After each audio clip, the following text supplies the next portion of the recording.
Escapades Show. If you're new here, Sana, and this is Ryan. By now, you already know my co-host. Ryan already is my co-host. Yes, Sana, I'm my I'm now fine official co-host. co-host. Yeah, Karibu Mm-hmm. Sana, Ryan. You are welcomed, and it's awesome Asante. that you have you here. Thank you so much. I really appreciate.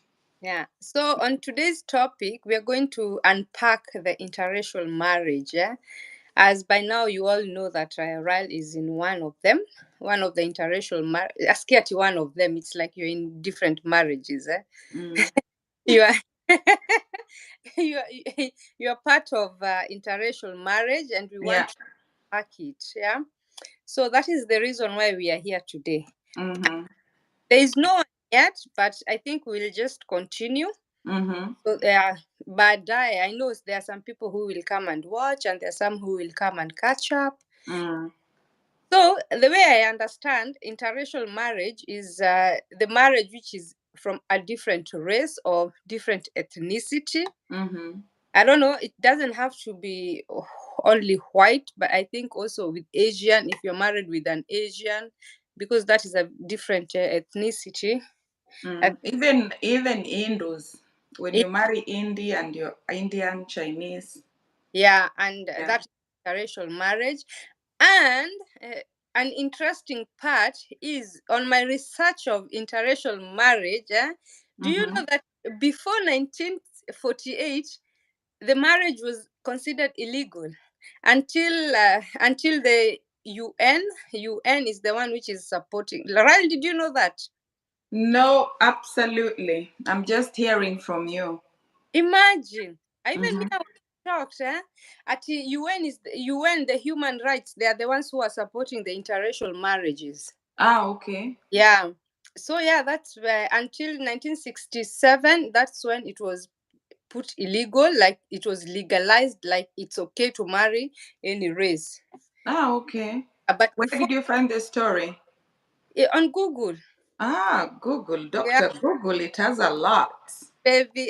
If you want to, Actually, I didn't even think of it. I could even go and try to search it, but thinking of it, unajua hata before in a like as we have many tribes in Kenya, yeah.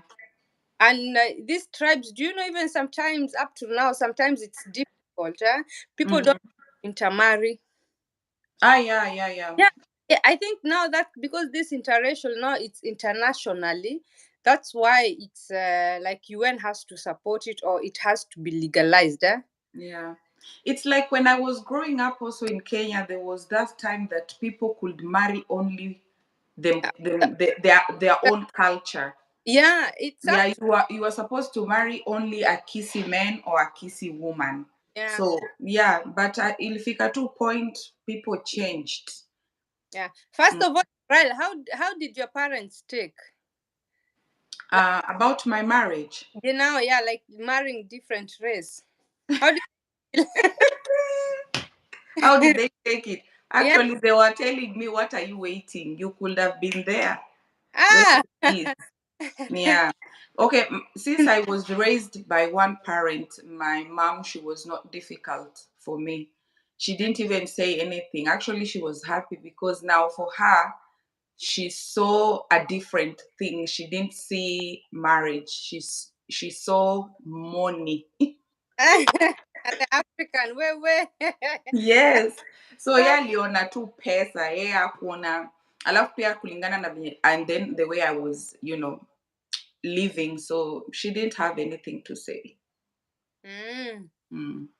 Up to date, she have never asked me why did I make that decision, why am I here. She have never asked me actually.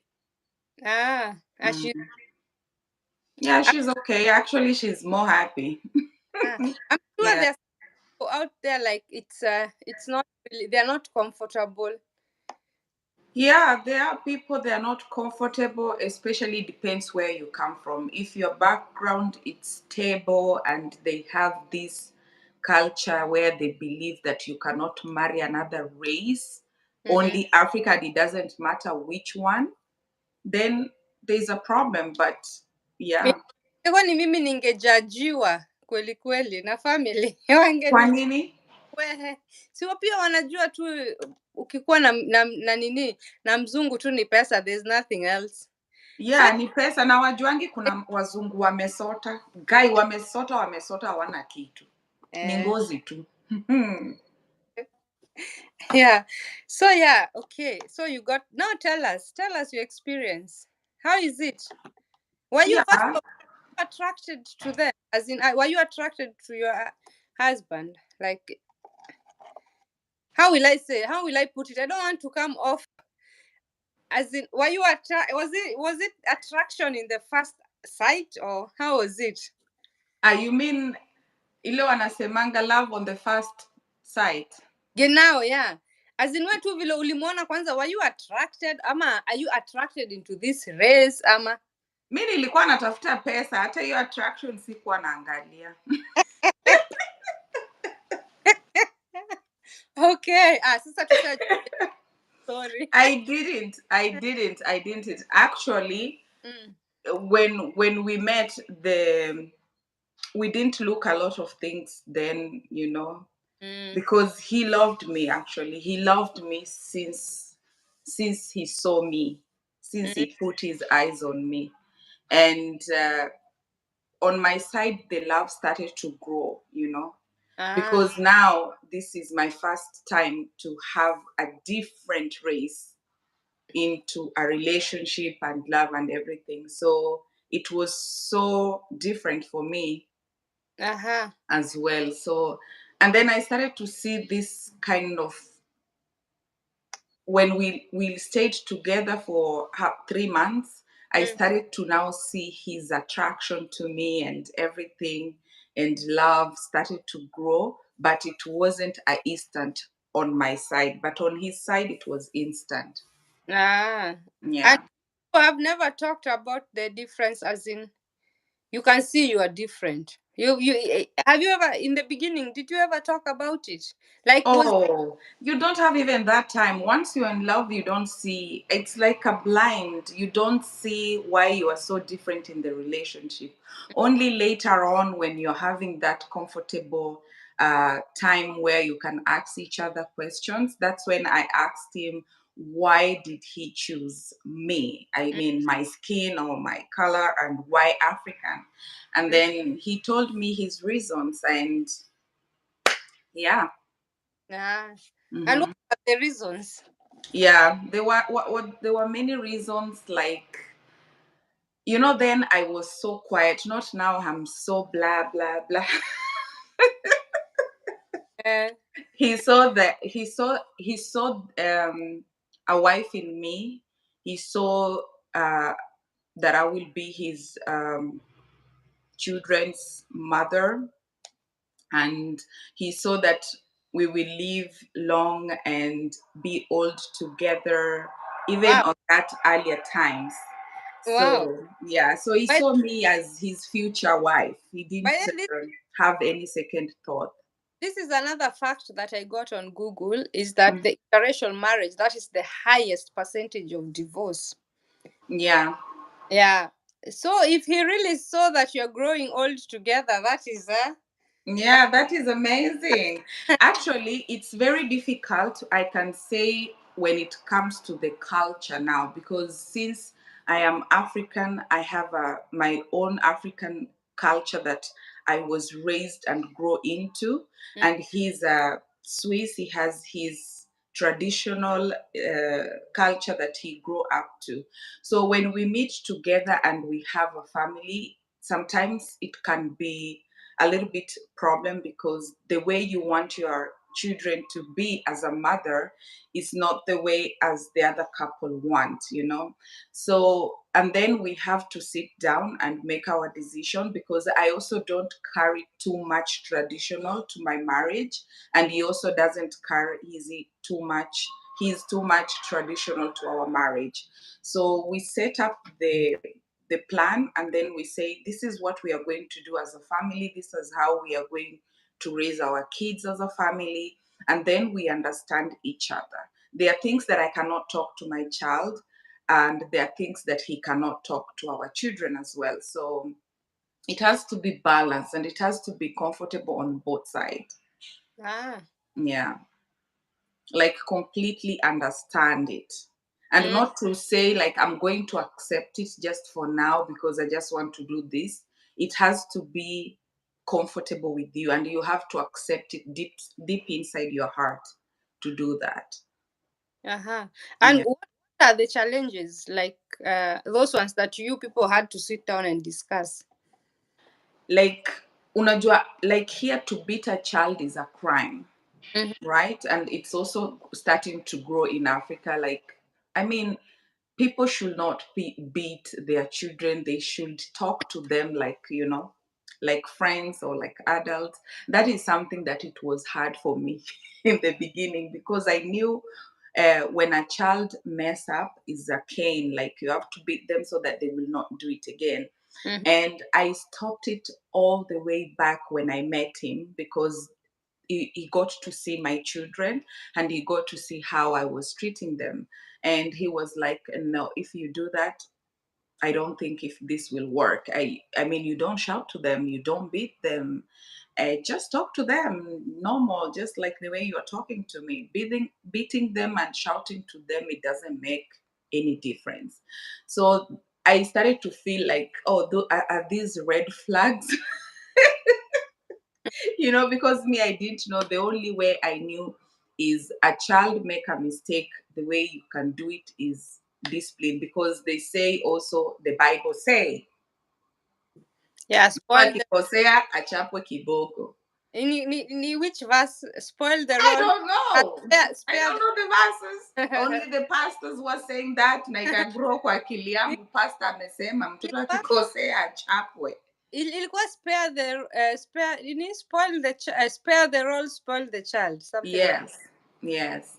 So your mentality ilibidi nitoe. I had to remove that mentality to my family completely, not only for the kids here and back home as well for my other kids. I don't beat them, I don't shout to them, and I also request my mom not to beat them if they do the mistakes.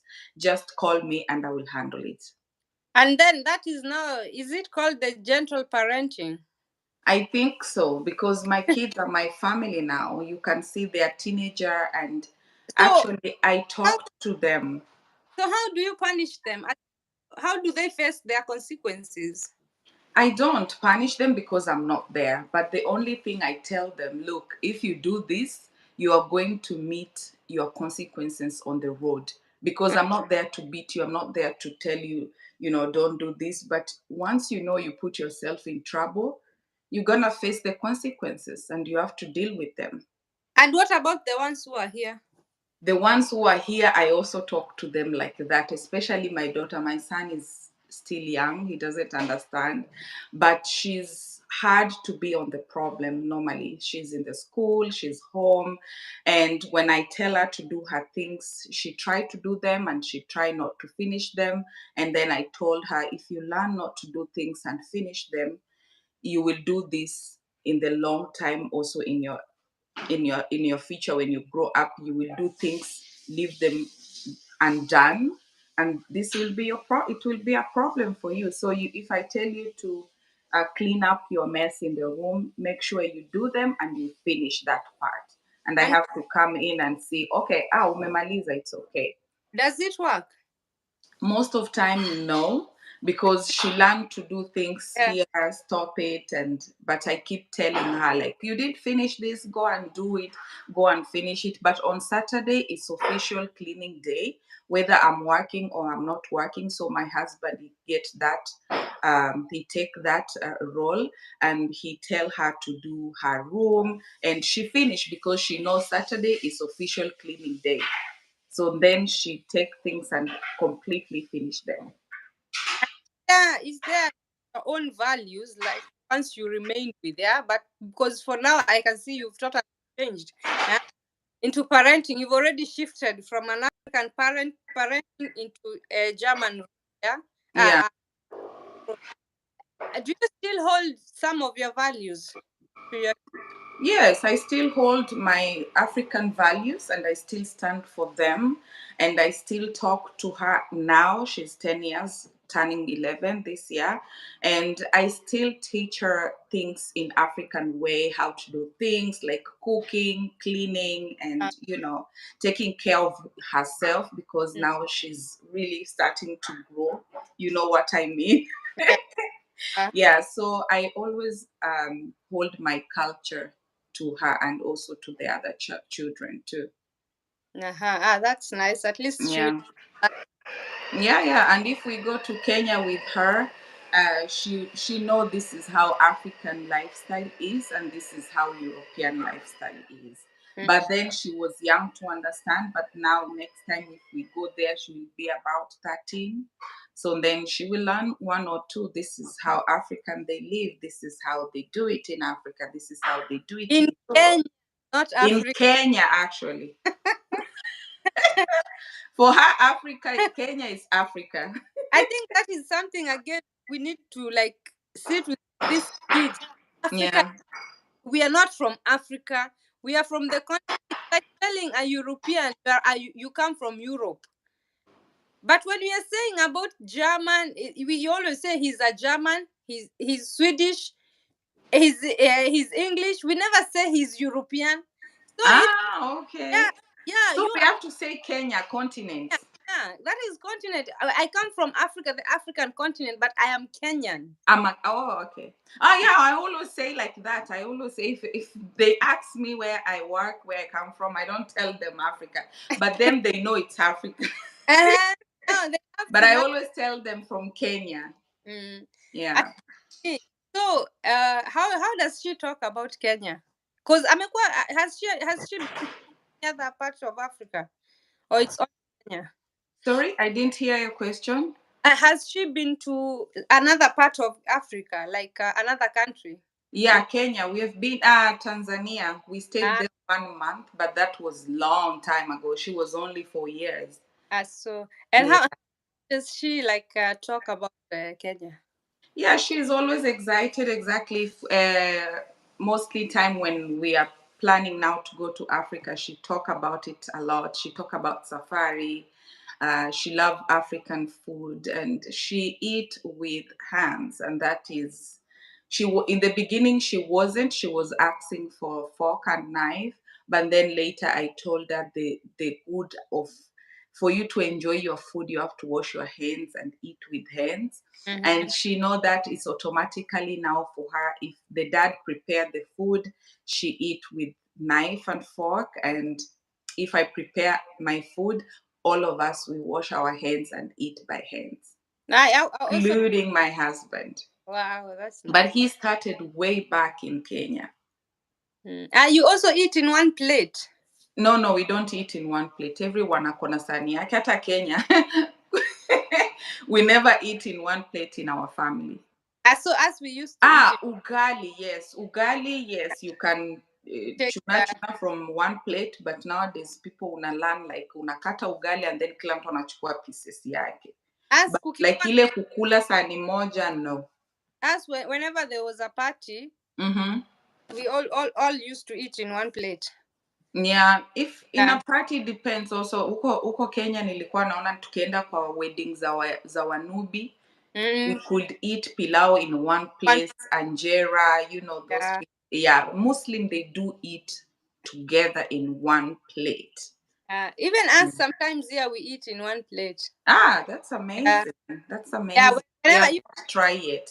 I think when you eat in one plate, it's like all of you are coming together. But now Yeah. we don't use our hands; we just take like spoon. Okay. As we use hands, but Uh, individually plate.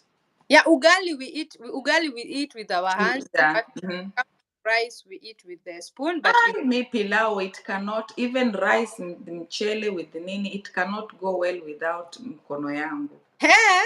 Yes, I prefer my mkono.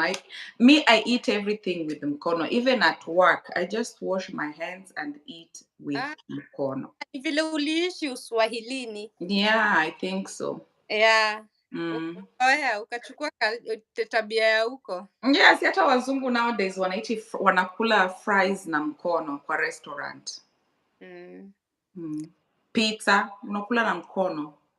Na nini na spoon. By the way, there is another difference. See, Mm. spoon, eat rice with spoon. Like, assume in Kenya, here they eat rice with the fork. With fork.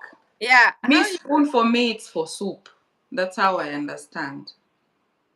na si ulikuwa ukikula na mchele na spoon na kijiko, hiyo kijiko Yeah, Kenya. na saa hii umechange unakula Nimechange. Nakula na fork. ah. Mm. Huku sasa tuko na before, mi nilikuwa nimezoea spoon. Haya, huku si it's fork. Mm. Nakuanga na ugumu ya kuswitch so Mm. Liam aka-adapt spoon. Mm-hmm. So Liam kila mahali akienda yeye anatumianga kijiko, hakunanga cha fork. You know, unaona ni venye una adapt system. Ukiadapt system unaenda nayo. Mtu adapt Eh? either. I guess if I lived with a German or ningeanza kuadapt, but Yeah. in an African circle, so it's so hard to adapt. Vitu zingine I have to, even when I go to a restaurant, I have to remind myself when. Niko kwa restaurant. Eh, Watch out. Hata yeah, mimi. mi hadi Kwa restaurant is different. Now unajua sasa wanakuangalia but wanashindwa sasa. Mm-hmm. mm, But me, when I met my husband and we were going to restaurants in at that time in Kenya or even here, it was really hard for me to cut everything in knife. Everything, it was hard. It was really hard. yeah. But Mm, thank God, even I started using fork and knives while I was still in Kenya. mm. Imagine coming here, you start struggling with fork and knife. These fork and knives in Kenya, I could see where I was working as a house help on Ah, the rich people. There where I could see forks and we have to put forks and knife in the table and soup for the, spoon for the soup and small spoon for dessert, but I couldn't see them using that small spoon. And I could ask my boss, why did always I do this small spoon in the table, why you don't use it? And she say, yeah, because we don't have the cost for that small, but it's good, just keep on putting. Mhm. Ndo sasa nimekuja kuelewa kumba hawakukuanga na dessert. ah. Huku they call it dessert. Dessert. Yeah. Si ndo hiyo labda mi naisema vibaya. Wewe unaisema ni kama Francois, kama French. Aha, dessert. Yeah. So, Yeah. right into in the interracial marriages, yeah? Mm-hmm. There are privileges. Like, Like kuna privilege zenye wewe unaingia nayo na kuna zenye mzee anaingia nayo. yeah, actually nikiwa sasa mimi ni mgeni kwa marriage, sikuwa naelewa anything. Actually, leave alone marriage, a relationship, because we dated for a year Mm. before we got married.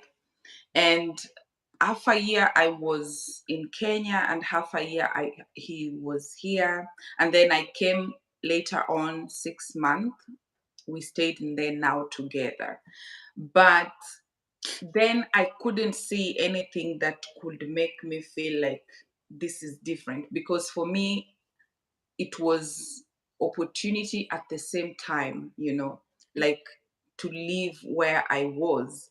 So my focus was I'm going to make my life better. So I couldn't focus on so many things. And then when now I came and stayed with him for 6 months, he started to know me now and I started to know him more. So we were kind of more connected and it was so much love was going on there. And then we got married. My expectation were big, like to build like 7 storage houses. So that expectation, I didn't prepare myself and nobody prepared me. Like, if you get married to this race, this is their culture, this is what they believe in. And if you go in there with your big expectation, this is what you will get and you have to deal with. So I was not prepared because since I didn't have any friend who was married to, you know, for white people, so I could maybe learn one or two. Anyway, so I got married with a big expectation, and it was in my surprise that he told me one day, we have to make a budget. And I was like, what is a budget? What is that? I didn't know anything. And then he told me, this is my salary, because that time I was not working. I Mm-hmm. was completely new. He told me, this is my salary, this is our budget, and this is what we are going to do with this money. So don't expect a lot of luxury things from me, because this is our budget. And then life started there. Mm. Yeah, that was a culture shock for me, number one, because unajua ukipata mwanaume unafurahia yeye ndiye anakuwa like, he become like your king. He's the one who's taking care of everything. I don't think, maybe now, I don't think in Kenya there was that thing of budgeting. Not unless now even I can see on social media in Kenya, couples talk about budgeting, they talk about money, they Ah, talk about finance.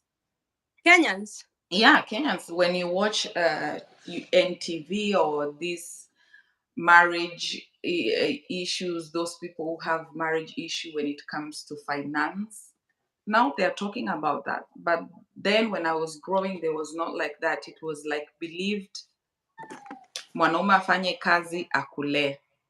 Yeah. Mm. By the way, there's also another thing. I even forgot the name about it. Mm-hmm. And I think this is coming from this 50-50. Yeah. Mm-hmm. So initially in the African society, Mm-hmm. never 50-50. Mm-hmm. But and also there was never this sense of mwanaume ndio ana lead, ati the man is the leading, ati the man is the king, the man is no, that one, patriarchy. No, I got the name. The patriarchic system, that is a white man system. Mm-hmm. That one, the patriarchy is like, it's encouraging that men are the ones who are leading the, Mm-hmm. unajua ile ati the man is the king, the man is da. Mm-hmm. The man is the head of the house. Okay, now, so that was never in an African society. I don't Mm-hmm. know if you can remember back, like the African society, it was more of every a man had a woman and a man. They had their own role. There was no one who was ahead of the other. Mm-hmm. So the men, they had their own masculine role, and then men had their own feminine role. Mm-hmm. And that is like, you will find when it comes to like home house, the woman is the one who is leading, like is Mm-hmm. the one who is doing everything when it comes to kids, when it comes to cooking, when it comes to feminism, Household. household, yeah, when it comes to that, like shamba, food and all that, that was a woman's role. When it Mm-hmm. comes outside, like the man going out, working, bringing food, providing for the family, that was the man's. Mm-hmm. That one, it made them be equal, because Mm-hmm. I have my role. But Mm-hmm. the 50-50 thing, I don't know, the patriarch thing, that is a white man's thing, and they put it into an African society. Now you will see Africans, they're trying to talk like a man is the one who is leading, Mm-hmm. all that. And then now comes now this the 50-50. When they saw that this patriarchy is not working even in their society, that's Mm-hmm. how they brought the 50-50. So Mm-hmm. when people are talking about 50-50, Mm-hmm. which here it's more of financial, Mm-hmm. but when you go back home, it's more of equality. Mm-hmm. So I don't know, do you participate into 50-50? Of course, this is the system that it is here, and I cannot reject or say, oh no, I cannot do it. Okay, every home is different. My marriage is different to someone else, so maybe my marriage is different to yours. And the way you do your things in your home, I cannot do it in my house. You know, some people, they have like I've had friends who told me that they are working for themselves. Like everything that they earn, they don't put it in the family. It's for themselves. How truth is that? I don't know, because the majority of people here, it's to live by supporting each other. Mm-hmm. That's how I see here. And someone to come and tell me that everything I work, okay, depends also how much your husband have or how much your wife have. And if this person is okay to take care of everything and you work only for yourself, that is a different case. But if you, both of you, you have to make everything work, then I don't see the way I will say, you know what, it doesn't work with me with 50-50. Actually, it worked for me But very in well the 50-50. beginning, was that a shock? Yeah, eh? Was it a shock to you? Yeah, it was a shock in the first time, because for me, how I was growing up back home, I knew men are the one who to provide for everything, Mm. and women, they are the one who to take care of the home. Like You they are know, well take care, they're well feeded, the house is take care, and to make the home to feel home, a woman has to, play a big role. So when I came here and I was told I have to work to, you know, to bring something into the family, that was a big, big shock. And with a long time, I was in denial of but saying, uh, no, it's not uh, possible. but if you are like your husband asked you, like, you stay home, deal with children, make kids are okay, make family home it's good, there's always food, and then him he goes to work and does everything for you guys, would that be still be okay for you? I don't think so, because I'm this person who love to work and have that financial freedom for myself. Like, I don't want to go and spend my money for something that I love and I feel guilty of it. Like, even Providing if for you, he knows, yeah. he's providing for you, like there's If this it, if one. he gives to, but if he still give it to me and I feel like, mm, type of way, no. Actually, I prefer to hustle. And I don't think if I could stay home here, if it in Africa, that could be a totally different mentality, because I could see, like, what is the point? Like, I mean, what is the point of going outside there to look for money to bring into the family? Because in Africa, you have a lot of people you connect with, a lot of things to do out there. But here, can you imagine sitting at home in this house doing nothing? You have cleaned your house, you have cleaned the floor, even you walk, you slide, like everything is taken care of. And then knowing that you're going to stay the whole day, the whole week, the whole month, the whole year in the house, for me, that is a depression. I cannot deal with that. Okay, Yeah. so yeah, the expectations, you had to go back to your The expectation that I had, it uh, took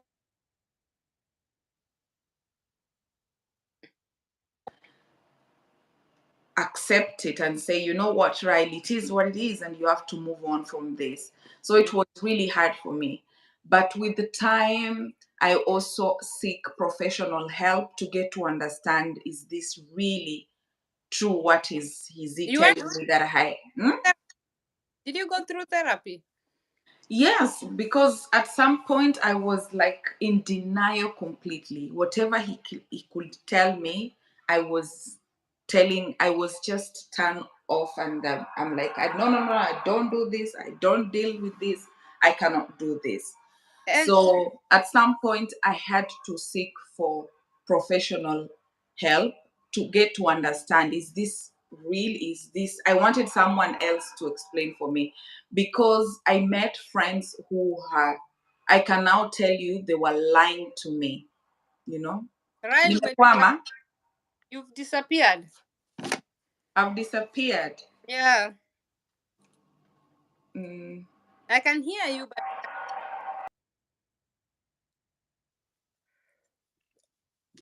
oh, Let's wait for Ryle and guys. Mi nakuona lakini wewe unisikii. Mi sikuoni lakini nakusikia. Sasa sijui nifanye nini hapo. Hapa ni mtu alijaribu kukupigia. Amepiga akaacha missed call alafu ikaenda. So Ama sijui, ama ujaribu kutoka alafu rudi tena. wacha nitoke nirudi.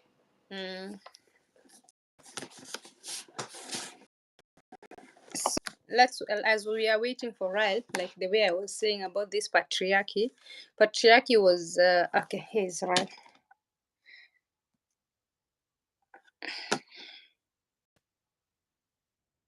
Yay!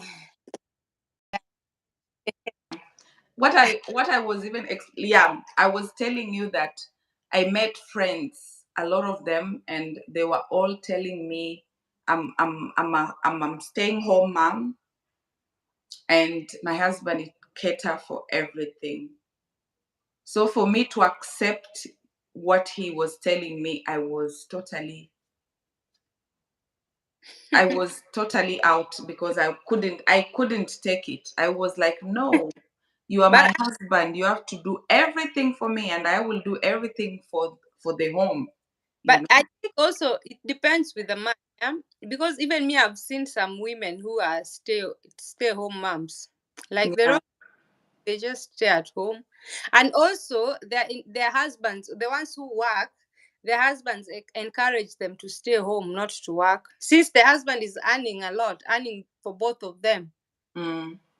So it's only, I think, also for Africans, like they go to work not to get this to be disrespected, to earn respect in the society, because the society, if you're not working, then you're close to nothing. Yeah, and that I think that is me. I cannot, to be honest. I cannot stay. I can only stay home knowing that it's for short time and it has to click in my head. I'm staying home during the birth and during this time that I will stay home as a maternity leave. And I know after a few months I will go back to work. But if you tell me to stay home completely, no, no, no, no, no, no, no, no. You can stay home and maybe just decide to open your own shop. If I have that, I Yeah. don't think so. For me, I'm different. I want to go out there. I love going out there. I love meeting new people. I love learning new things. And to stay home, it will not allow me to get this access. So I prefer to go outside. I prefer to be somewhere doing something. So for 50, it's okay. For me, 50-50, it's okay. And it makes a woman, for But example, it makes me. what 50? Sorry? What does 50-50 mean? 50-50 for me, it means someone comes in, bring their 50, Yeah. and I come in, I bring my 50. And then in this 50, we share and we make sure that everything is in balance. Like, it's okay. And for me, it has prepared me mentally to be financial free person because I have a freedom to spend whatever I spend in whatever I spend, and Wait, I'm happy about it. wait 1 minute. So Mm-hmm. this 50-50 is only in financial, yeah? Yeah, Financial. it's only in financial. But what about the children, like parenting? Okay, since I'm working, my case is different. Since Mm-hmm. I'm working 80%, the time that I'm home, like today, I have my free day since I've been working for 5 days. So when I'm not at home, he's the one who is responsible to take care of the kids. And Mm-hmm. when I am home, I'm the person who is responsible to do that. So is it also 50-50 with parenting? I don't think if it's 50-50 parenting. It's only when I'm staying home, I take care of the kids, and if we both stay home, like sometimes we have a day off, and it happens that that day I'm also a day off, then we decide to do everything together. Then I think that is unfair because now you're the one who is doing more parenting. Goda? Since No, I think it's him because sometimes I work 5 days a week, okay. and then he has like 2 days home office. He's Ah, taking care, and then he goes to work late in the office, late. uh-huh. So this time, yeah. Because I think also when it comes to this 50-50 in Mm-hmm. I think also in parenting it has to be 50-50 because there is no way a man is bringing in 50 but at the same time expecting for a woman to do everything like housework, household, children, clothes, what, da, da, da, da. Yeah. So Like, the good thing with us, the way we do things, when I'm at home, he doesn't. When I'm not at home, he doesn't wait for me to do the laundry. mm-hmm. He does it. He doesn't wait for me to go shopping. He goes. He doesn't wait for me to cook. He does. He doesn't wait for me to do the general cleaning on Saturday, which is official to us. If I work on Saturday, he's responsible for that. Yeah, Yeah. yeah, So I think for us, everything is the same. No one is doing more than someone else. because for like for Africans, for Mm, it's a shock, yeah. Zia is shocked by this system. A Mm, man also came here is shocked by this system. yeah. But because the bills are so high, they adapt to the system of 50-50. But Exactly. on the other hand, the man still remain at he's the king of the house. He's not even going to the kitchen. Nowadays, it's a modern lifestyle, honey. You have to cook the way I cook. Yeah, but that is the thing with I think interracial. It's much easier. But when it comes to like Africans married to Africans, it's a little bit difficult because a man doesn't understand that. Yeah. You But know that nowadays, they are learning. They're doing that in Kenya. You will be surprised, honey. They stroll the stroller, they go shopping, they cook, they I take care of the kids, honey. don't If you go Kenya now, who doesn't do it? You can see the our superstars, our prominents in Kenya. They carry the baby. They go to maternity nowadays. They go to see how the baby come out. They are learning these things. So I think we also learn bad things. they are watching soap operas. Me because I would not even when I'm giving birth, I would not want my man to be there. As in, why are you there? You see me going through all this suffering.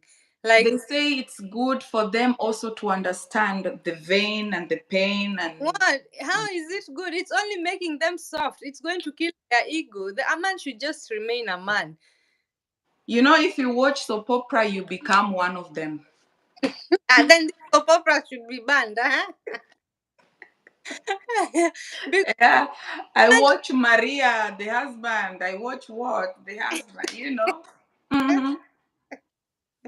Akina Saizei wa mabwana zao walienda huko Pumwani kuona hizo maneno, and the street followed everything. it's so wrong. Men Like kama sahii unaona kila mtu akishika mimba, it's public. You have to imagine tell the world. You have to do photo shooting. Me, I've never do those things because they are necessary for me. even I me, can't do those things. even My I've, pregnancy is my private. The way I do these things in private, why should I come and say it in public?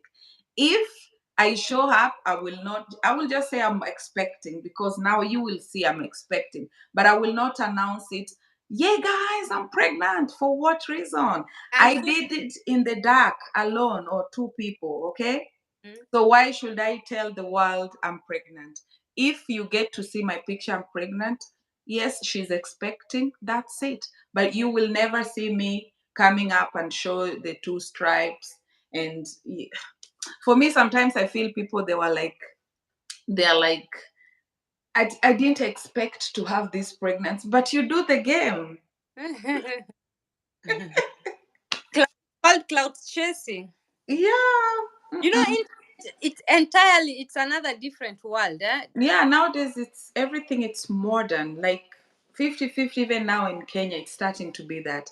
Because I had a friend, she told me, like, Riley, it's hard to get a man nowadays because they want to know where do you work. Yes, you're beautiful, you look good, you have this color that they admire, you know, this yellow skin. But she told me, Riley, yes, I'm single for so long because I am not working. Everybody's asking me where I'm working. That is the first thing they want to know. But see, right? Also, I think also another problem is like Mm-hmm. now this is the life today. People are so condemning this, or people who are marrying two wives, three wives. They are condemning that, Mm, and that's why even nowadays most women are not getting husbands, mm. because before, for you to marry two wife, three wife, you really had to be stable, like, Kabisa. yeah. And women they were okay being married second wife, but Mm, hizi unaona mwanamke hataki kukuwa married as a second wife, mm, mwanaume ana hata hiyo pesa ya kuoa second wife. mm. Ni So ile tu anataka kujionyesha ama man, nataka kukuwa na, but for me wale wenye wako kwa hiyo wanaitaje umesema? my second wife, Yeah, eh, I don't know. inaitangwaje by the way, iko na jina polygamy. Polygamy, yes. My grandfather, he was a polygamy. Actually, I'm saying condolences to my family back home. My grandfather passed on last week. Oh, pole. Yeah. Yeah. He was a polygamy. He had two wives. Me, in fact, by the way, me, I don't have anything against polygamy. In fact, Me too. yeah, That was the culture then, but yeah. I will not do it now. Nene, that is now that's why I'm saying we are adapting even wrong things. Mm, Right now hatungekuwako na wanawake wengi kwa streets, wengine washakuwa mamalaya, wengine sijui washaanza kujiuza vichip, umekosa mabwana sijui nini. Before mm, umewekewa nyumba na umenyamaza, hata uongei. uongei. Hata ukijaribu kutoa sauti wanakuuliza ni nini umekosa. Uko na gari? Ndio. Uko na shamba? Ndio. Watoto wako shule? Ndio. Aya.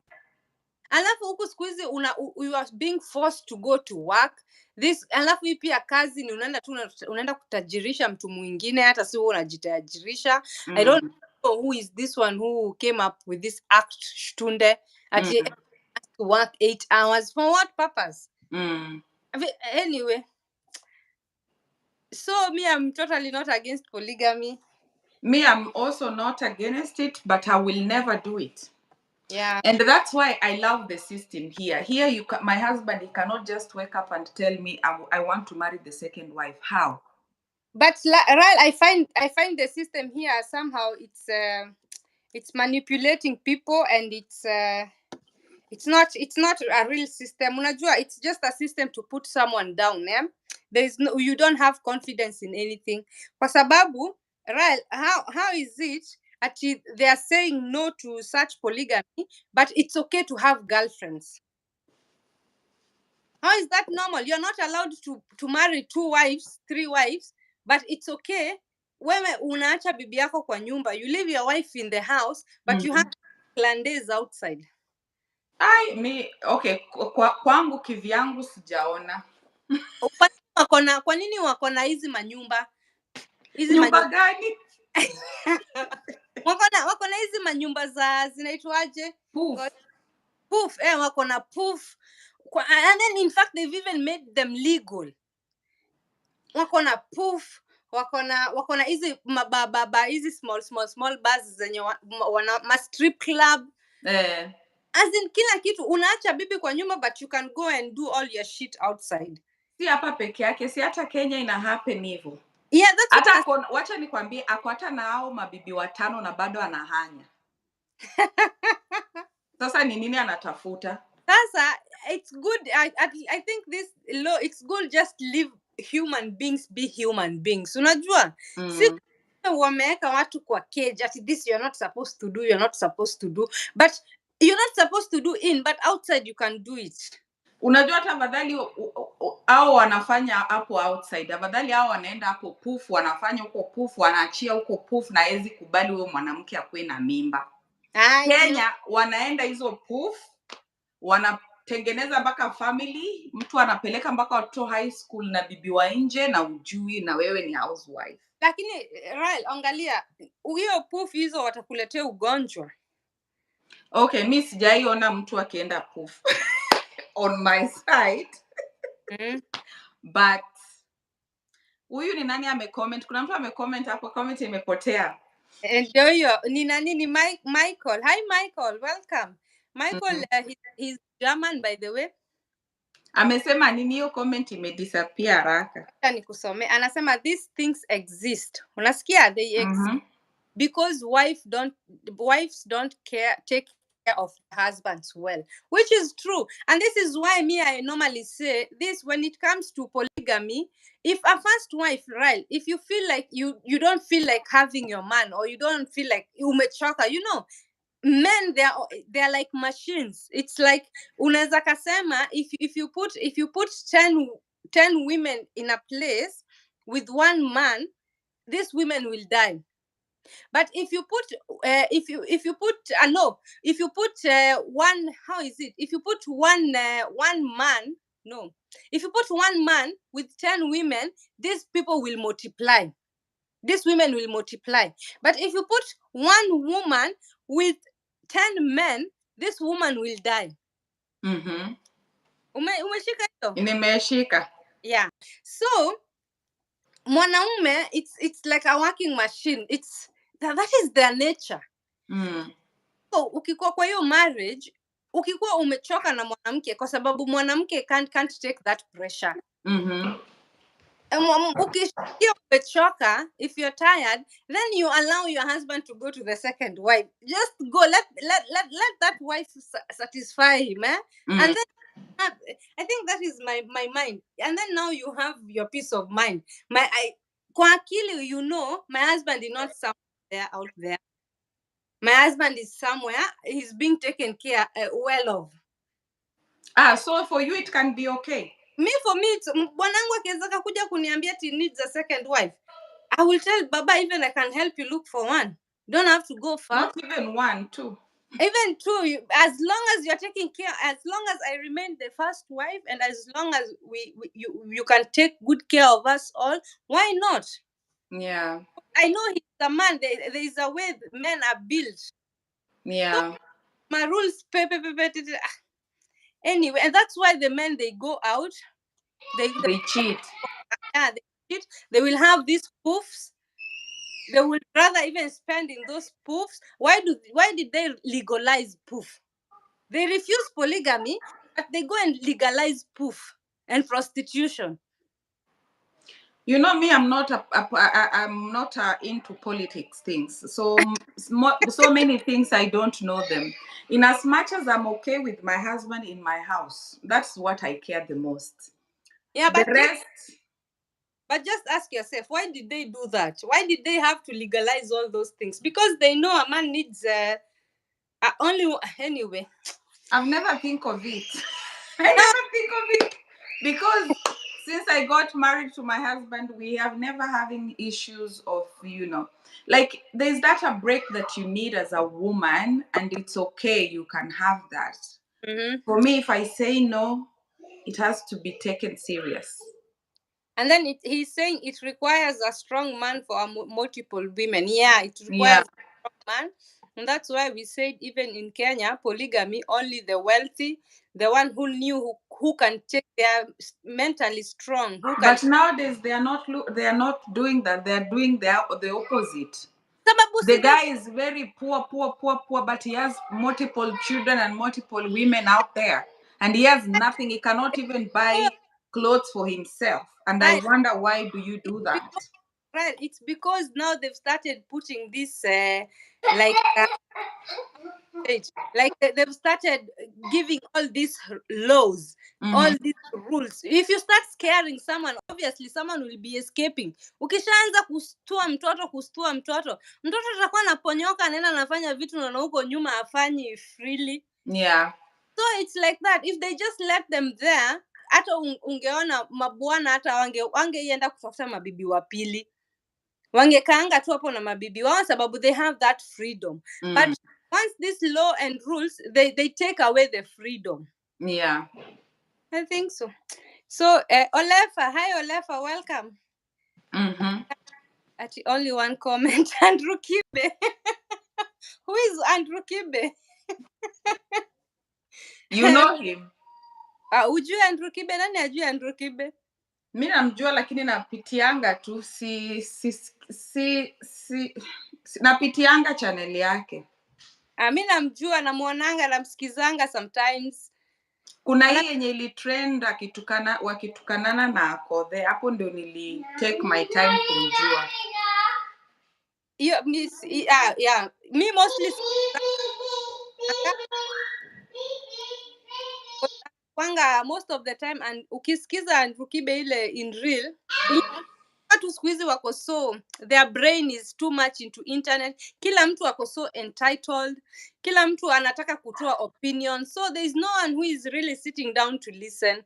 Kila mtu anataka kuoneshana how they know, how good they are. Yeah, so it's so rare you sit down and listen to someone. So mi wanakanga namsikiza, he makes a lot of sense, by the way. Kabisa. Yeah, anakuanga just majority hawapendi opinion yake, but kwa sababu opinion yake ni kama utapata inafanya nini, inakataza mtu kufanya vitu zenye anafanya. Na ndio maana watu hawatakangi. Yeah. Lambistic guy. Hebu tusimtaje sana tukujia hapa. Wacha akuja tupeleke internationally. Me, I'm out. Mimi, I'm out. Sitaki kukuwa involved. So, Olefa, what do you think about polygamy? And we were talking about the interracial marriages. Like, by the way, Ryle, you didn't say the difficulties of or challenges. By the way, Michael also is married also. He's also in an interracial marriage, I guess. Maybe he can give us 3 tips. Yeah, Michael. I hope I didn't speak. Nini, Ryle, what are the challenges in the interracial marriage? The challenges is when it comes to culture. Culture barrier. What are the things that your husband has adapted from you? From your culture? Many. Many things. I cannot even count them. Especially, there are people who are married to this different race and they cannot eat African food even to try. That, yeah, that is, how is that? I can't live in that house. No. That they cannot even wear African clothes when they are here. Then that means, simply that means that man doesn't appreciate the wife you're married to. If you cannot appreciate their culture, then yeah, they don't eat at all. They don't even try, and it's even a problem that the kids cannot even adapt that. Mami akipika anakula chakula yake peke yake. That is so bad for me, and I don't know if I can raise kids in that home. First, nikiona kama hata we don't even have kids, I cannot even try to bring those kids in that family, because now it will be like a racism. I don't know. I have a friend who really cook and eat for herself and she's happy about it. Ndo nakwambia, it's all about your mindset. If this is how you decide your mind, or this is how you decide it's gonna be like this, I don't have to wear my African prints clothes. I don't have to cook my food, and you will never try it. Even I don't know. Michael, your German law will never allow you to have a second wife. So let's pass that. Nini?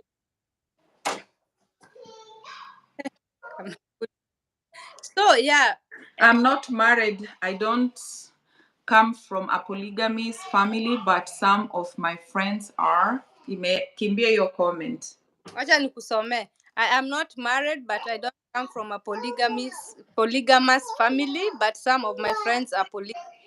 At the age of 32 and already, oh, wow, already some is having 2 wives and 4 kids. I wonder how some manage 2 ladies. You are a man, you will know how to manage them. There are also a men from Africa. There are men also from Africa who are married here with the European women, and they have back home their wife, African wife with kids. What about that? Yeah, Ryle, Hmm? talk to Olef, I'm coming. What can I talk to Olefa? Olefa tuongee nini sasa? Maria, what are you doing? Go to them.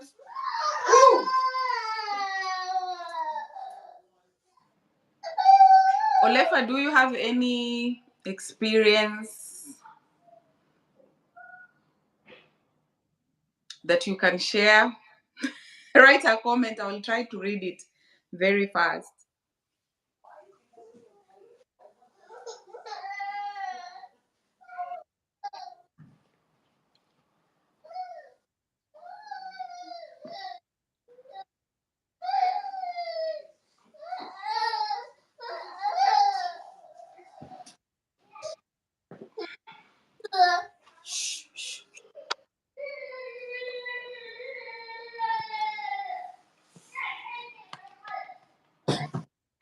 Okay, back. So, Olaf, Aya, here. Drink, kunywa. Nini? Sasa Olaf alikuwa anasema ati Michael, you have a nice day. Take care of yourself and thank you for passing by. Yeah, So, thank you, Michael. Personally, I think I cannot manage to because it is tricky. Women, I need attention in the all the sijamaliza kusoma hiyo ya mwisho. personally, I think I can't manage too because it's tricky. Women need attention at the same time. Ati wanawake wanataka attention at the same time. Yeah. But you know, what can I answer? Let me answer. Olefa, a woman who accepts to be a second wife, they already know their role. So that's too much of attention. You won't get it. As in, even the first wife will always be happy if you're in the second wife's place. the same thing. The same thing it will apply for the second one. She will be happy if you are there. And now, as long as you're taking care of their needs, I don't think there's a problem. But anyway, me, I'm not supporting, as in I'm not entertaining or I'm encouraging people to have second wives. Sitaki kukuja kutukanwa. But if you feel it's for you, why not? Yeah. And if you feel it's not for you, then Maria, sit. Me personally siwezi kubali. Afadhali nikuwe single.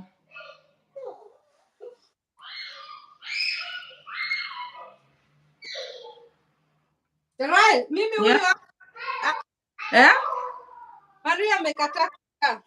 Maria amekataa, we can end the live. Maria leo umefanyia nini Maria leo?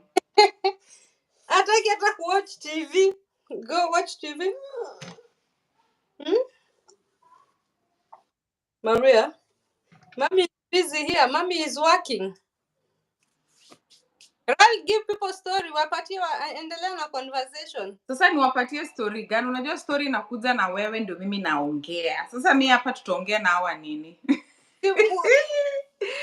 How do they manage the jealousy between them? The day I will discover, I will write. Sasa ona hiyo message imekimbia. Wacha nikusomee. Ati, how do they manage the jealousy between them? the day I will discover, ona time yangu imepotea. I will write several books on feminism. Sasa, Olefa, I think you're bringing. I don't think feminism has to do with polygamy, because feminism is another thing, polygamy is another thing, and I don't think feminism they've allowed polygamy. Feminism, Amesema juu ya jealousy. How can they manage their jealousies? yeah. But see, that's why I told you, Olefa, whenever someone accepts to be in a polygamy family, jealousy is out. Yeah, it has to be. And I feel like jealousy is a feeling which is manageable. You can manage your feelings. Yeah. But hiyo inakuanga mbaya ukikuwa na hiyo jealousy kwa marriage. They end up killing each other actually. And also, do you know jealousy also it can be sickness. It cannot be. It is a sickness. What do you want? It is a sickness to have jealousy. Even not even in a polygamy family, to have even a friend that who is jealousy for you, it's hard. You know, it's a sickness that if I do something and you're jealous for me because I didn't do this, because I did this, or because I success in this, you know. Yeah. Not all your friends they're happy for you. Some they will be happy on your face, but behind the back they are jealousy, like why did she get this? Why not me? Why is she in this position? Why not me? Yeah. Yeah, so jealousy is, it's Yeah, not only in the polygamy marriage or in the relationships or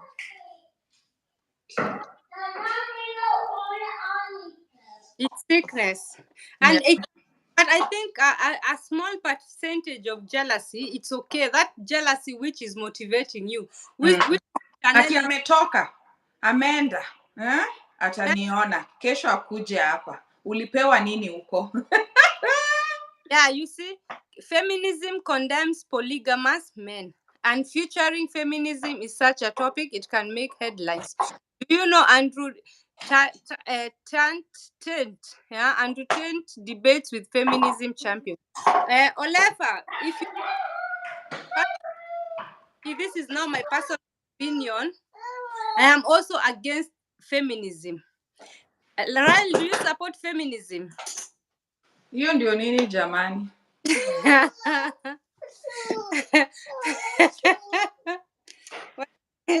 Feminism ni wale wanawake they believe they are equal to,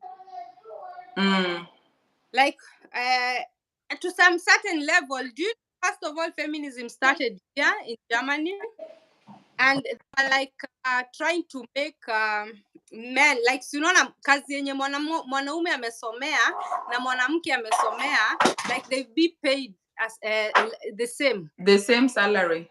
Genau. So that is the agenda which feminism was pushing. But on, it can add many other things, like man, woman is equal. I think even this 50-50 came from feminism. All even now, where now women they want to be on top of a man, that is feminism. Yeah, me personally, I'm never really into feminism. I can't even call myself I believe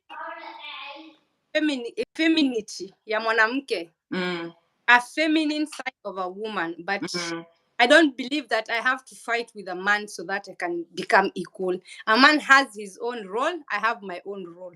The same thing applies here. Yeah. So yeah, I also feel like people who are into feminism, they are somehow mentally ill. Like agendas zenye wana push, they are not really. Tunaona like kama huko Kenya now our women MPs. They are pushing this feminine thing huko. Yeah, that is what it's killing also the masculine of a man. It's killing it. Inaua mwanaume kukua mwanaume. Ni wale pia feminism utawapata pia they are accepting women. Ati, it's all about having an open mind. Wanaita siku hizi, you have to be open minded. Yeah, but you know, it's also to be open minded. There is also some danger in it. You have to know where mind to.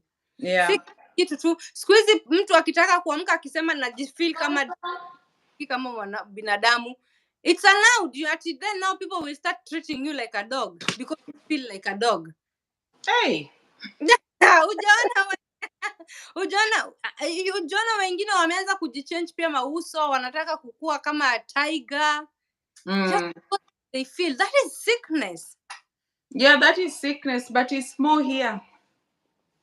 Na si ndo sasa na ndo huku ndo unajua sisi we are adapting everything that is happening here.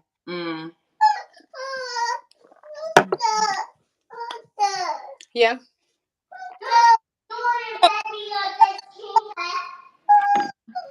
Kuna mwingine huko jikoni anauliza kama sister yake atakunywa maji. Unafanya nini wanaume? Anataka kutuonyesha nyumba. Wewe hutaki tuonyeshwe nyumba. Haya.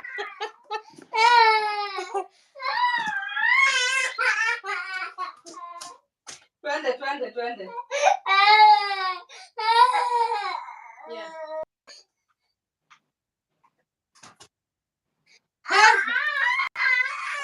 Tufunge. Tufunge because sasa baby girl amekataa. Hata huyu amekataa huyu. Sijui ni nini anataka. Anataka simu.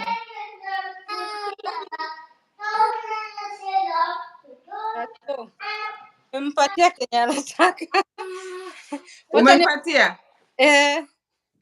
Tukae another 5 minutes alafu tufunge.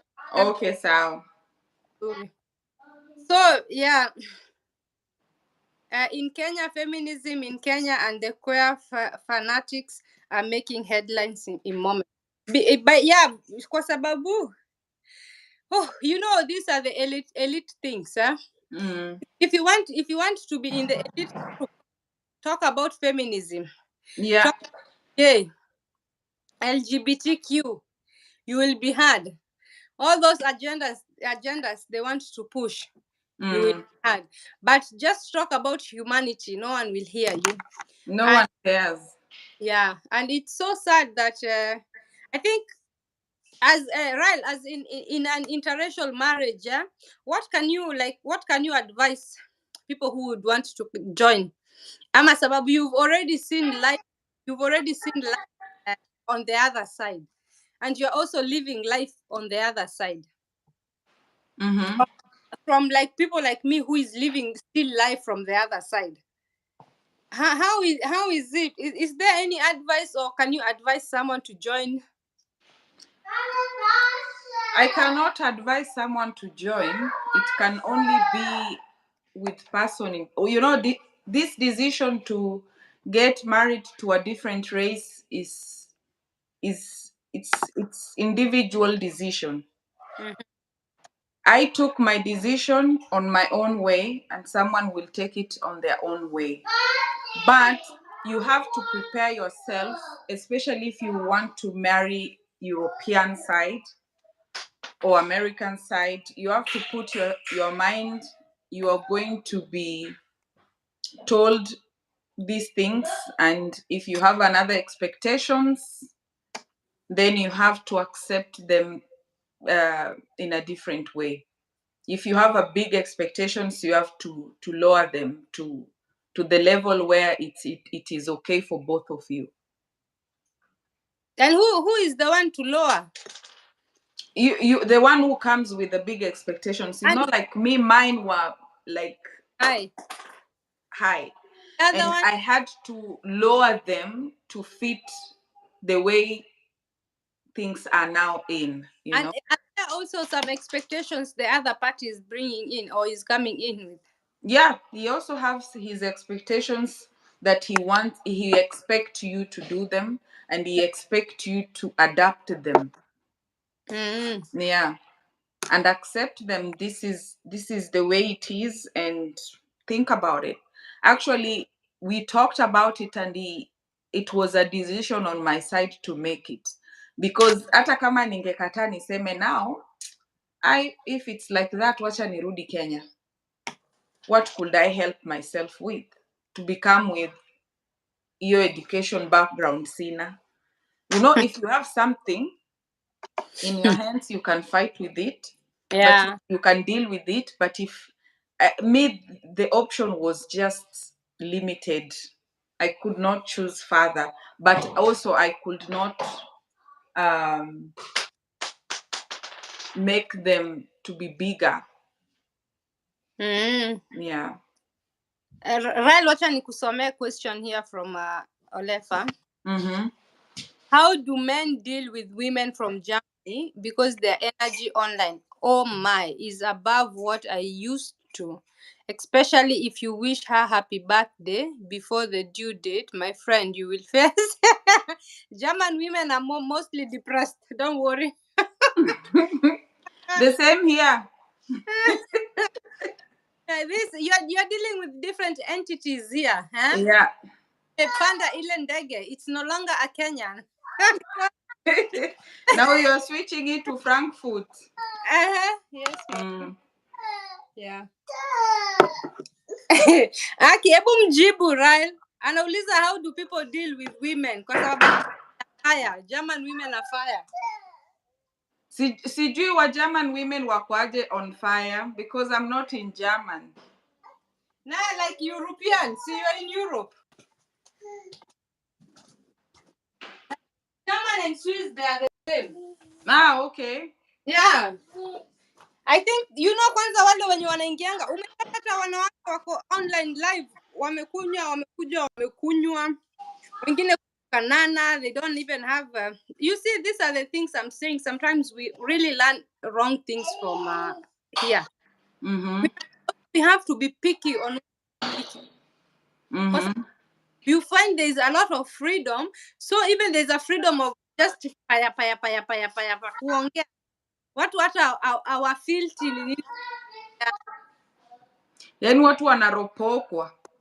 And then the way they behave, unapata hata there is no respect, you know, like us, there is respect, the way you respect an older person than you. Ukikuja huku unapata ati you can even unaweza kasimama ujibishane na mtu mzee kukuliko. Unaona, uko na hiyo power sasa. Huwezi fanyiwa anything. So Olefa, what I would tell you, if you're dealing with a German, a Kenyan German lady who is here, just know they've already changed and they've allowed themselves to change. So you're not dealing with the same Kenyan person that you knew, yeah. Ama that you know. Yeah, this is another person who has already gained freedom in everything. Na ameambiwa there is speech of everything. Prove your point, even if it's someone better than you. You have. It doesn't mean that you can't prove your point. It's not like at tunaambiwa home, tunaambiwa you have to respect your husband, your Hebu soma hiyo comment imekuja. You have to respect your elders. Huku hakuna cha elders. Huku unapelekana rada to rada. Ati they use the F word zero. They can't cool down. Ni nini mafanya? Maji yenye tunakunywa huku. Sana. And then another thing which I understand here there is so many problems. Kuna vitu mingi sana mtu ana face kuliko home. And so psychologically I think pia loneliness imefanya pia watu wachanganyikiwe na life. And unapata mtu ana kitu ya kufanya kwa nyumba na unatuacha nikunywe tei, nikuje live nitukane wasee ama niongee kenye nataka kuongea. Unajua watu wana go through a lot in different ways. So you will never know kwa nini mtu anakuja live aanze kutukanana hivyo venye anatukanana. And then also desperations of life. Unajua mtu ulikuja with dreams, all of a sudden dreams zimekuwa shutted down. You are no longer having them. Sasa hata unaona what is the point of living? Yeah, it's like getting lost in a, unajua if hauwezi na hakuna place unaweza ka swim kwenda kujisupport. So here if you really don't hold yourself somewhere, usipokuwa na kamti ka kujishikilia hivi, utaflow tu kama maji ya mtoni. Yeah. So me most times I don't really. What is it, mommy, again? What? I've given you.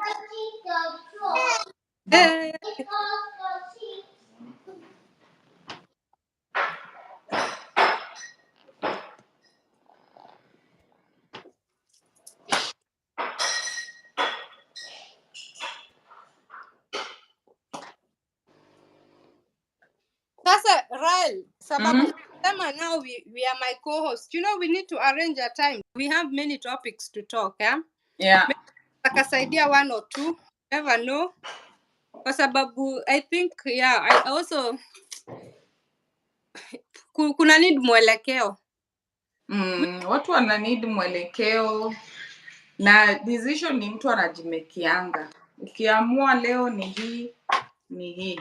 Yeah, but unajua sometimes huwa nasema even if decision ni mtu anaweza kakuwa ayuko kwa point even ya kumake a decision. So push someone a little step to that step where they can make their own decisions, it's okay. But tukiskaa tu to fold our hands tuseme mtu anajimekia, watu wengi watasink. Yeah. Yeah. What believe mtu akijimekia decision peke yake? Na believe when people make their own decision, but I'm saying sometimes inafika where you can't even auoni, you cannot even see, you're not even blinking, you cannot make your own decision unless uko na mtu at least anakupush, anakuonesha this is the way ezaenda that place where you can make your own decision.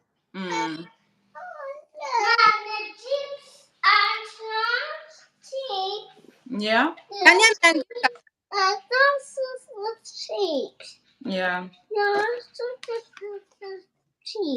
Chips. It can be, it's I mean, I don't know if it's psychological, you know, that is now fact begriff, hiyo ni daktari aseme, we cannot say, but I think the system here is different. Before you adapt and then you come with a lot of expectation, easy expectation, all of a sudden they cannot be met. Really a lot of things. Yeah, tuseme tu ni watu wakae chini utapata people they're not even psychologically sick, it's just that they're running aimlessly. Mtu hata ajui anafanya nini but anafanya tu, anajipata tu anafanya kitu. Sasa ni watu wakae chini wafikirie what is happening. Yeah, waanze kufigure it out. Genau, kwa sababu ni kundiandas ni kundialalas. Hata afadhali kwa wenye people who are married, at least they have husbands, or even people who have kids, lakini pia utapata most of them they have kids. Unajua most of the time watu wenye wako na watoto at least they have a way, they have a path they are going. Lakini mwenye ana mtoto ana bwana, it's difficult, I think. Yeah, unapata kona hiyo too much freedom.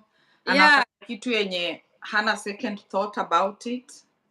Yeah, so akui conscience kufanya kitu, anafanya tu because anajua kuna kitu itamhold back. But ukikuwa na watu wenye una take care, like uko na watoto, uko na family, una think before you do something. Things, yeah. So yeah, me I think hata ni kuna question moja nilikuwa nataka kukuuliza ya mwisho. Ilikuwa ni is there any fetish, as in kuna mtu mwenye ana fetishize like in the marriage, kuna mwenye anaona ama kuna kitu me on my side hapana. So me, I respect people who are in interracial marriages. I respect them a lot because I think there's a lot to tackle in there. Mm-hmm. Were you not? Were you not? Were you? Were That's you why not into it in the beginning? that's why I'm saying I respect people who are in it. Sababu mimi, I could not. Ah, okay. Yeah, so I do respect the ones who are in it and they make it work. And I know I've been in it, but you know, apasi because of me, it's because of you. We are here. No, I'm just asking. You know, it can happen. It's a question. Yeah. Nimekuwa, I've been there, I've done it, I've gone, and I know I can never go back. Ah, okay. Yeah. So, Good. so do you have anything to say? Absolutely no. But I just want to thank each and everyone mwenye amekuwa hapa na Mm-hmm. wenye wamenisupport through your channel pia. I just want to thank them Mm-hmm. and to say I really, really appreciate their support in my channel. Asanteni sana. And please keep on going, go support her, go follow her. I think, yeah, make her reach at least 500. And Oh, I'm close, honey. Now I'm starting to smell it. Yeah. Ati the bomb has been sent back to the Olafa wewe. I did not send the bomb back. Olafa. Ayo leva. Now hapo umekuwa unfair. Huh? I did not send the bomb back.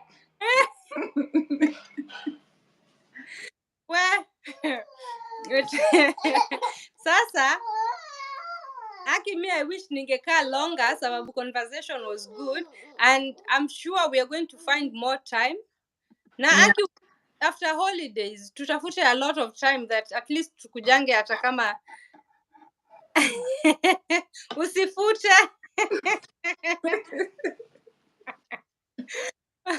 Usifute. Oleva. Oleva anapenda tea. Olefa si ni online anaitangwa online guru. Anapenda tea sana. I think siku moja tukuje sasa tea. Mimi nitakaa chini niandike watu sasa tukuje anyway. Unajua mi I really like I don't know entertainment. Unajua ile entertainment yenye people will not even feel bad ati Yeah. ukiwaongea. Unajua Aya, hakuna kukasirika hapa. Sasa huku ubaya watu wanakuanga wamecatch my feelings hata uweziongea kitu kuhusu mtu. Mtu anaona vibaya. Simu Ryle umedisappear tena. Nimedisappear juu ya hii missed call. So kozuko ati let me delete it. Staki iharibike. Unajua viewers wengine hata hawataelewa. Olafa, hiyo ndo maana tunasema we need people who are open minded, people who are okay, as in you don't have to argue with someone, you have to agree to disagree. Sindio? Yeah. And then we move on. Hivyo tupunguze hii depression ya wazungu. Kabisa. Sasa Ryle, wacha mi niende. Okay, sawa. Hata mi wacha nitoke because the other person for being here. And we will catch us next time. Okay, sawa. Naona hata unatolewa nguo. Ciao. Ciao.